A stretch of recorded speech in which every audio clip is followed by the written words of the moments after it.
এই বছরের কিন্তু আজকে সবচেয়ে বেশি শীত দেখা যাচ্ছে কুড়িগ্রামে। আজকে কিন্তু সকালে তাপমাত্রা রেকর্ড করা হয়েছে ৯.৫ ডিগ্রি সেলসিয়াস।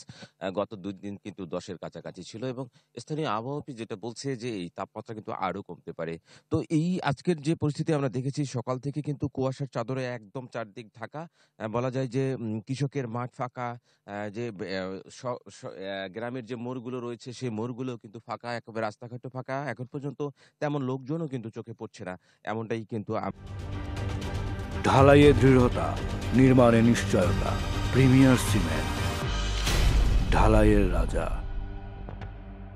আমরা দেখছি যে শীতের সকাল থেকে এবং আবহাওয়া অফিস যেটা বলছে যে এই সময়ে কিন্তু স্বাভাবিক যে তাপমাত্রা সেটি কিন্তু ২২ থেকে ২৩ ডিগ্রি থাকার কথা।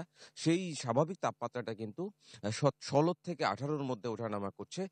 যে কারণে কিন্তু এই ঠান্ডার প্রকোপটা বেশি তারা বলছে আবহাওয়া অফিস এবং একই সাথে হচ্ছে যে উত্তর থেকে আসা যে ঠান্ডা বাতাস, হিমেল বাতাস সেটা কিন্তু উম আ গত ৩ দিন থেকে বেশি অনুভব করা হচ্ছে এই কুড়িগ্রাম সহ উত্তরাঞ্চলে। সে কারণে আরো কিন্তু শীতের যে ঠান্ডা সেটা কিন্তু বাড়িয়ে দিচ্ছে এই শীত। সবকিছু মিলিয়ে মানুষ কিন্তু একটা বড় ধরনের বিপাকে রয়েছে গত ১ সপ্তাহ ধরেই। আর গত ৩ দিন থেকে কিন্তু একটা বড় ধরনের দুর্ভোগে পড়েছে এই অঞ্চলের মানুষ।